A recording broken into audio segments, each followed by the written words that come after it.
ചെറുപയർ പരിപ്പ് വെച്ച് സ്വാദിഷ്ടമായ അലുവ തയ്യാറാക്കാം.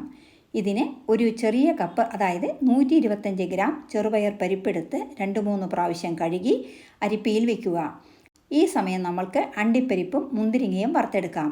ഇനി അതേ നെയ്യിൽ തന്നെ നമ്മൾക്ക് ചെറുപയർ പരിപ്പ് വറുത്തെടുക്കാം. സിമ്മിൽ വറുക്കുക.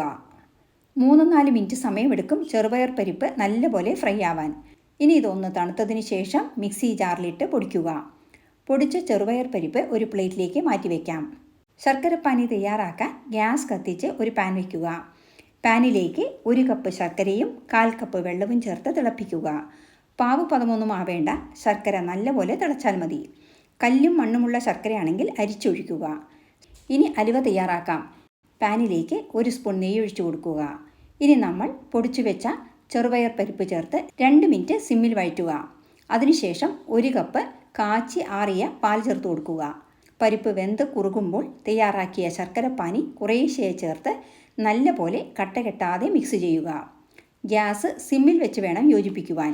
മുഴുവൻ ശർക്കരപ്പാനിയും ചേർത്ത ശേഷം കട്ട ഉടച്ചു കൊടുത്ത് യോജിപ്പിക്കുക. ഇനി ഇതിലേക്ക് 1 സ്പൂൺ നെയ്യ് ചേർത്ത് കൊടുക്കുക.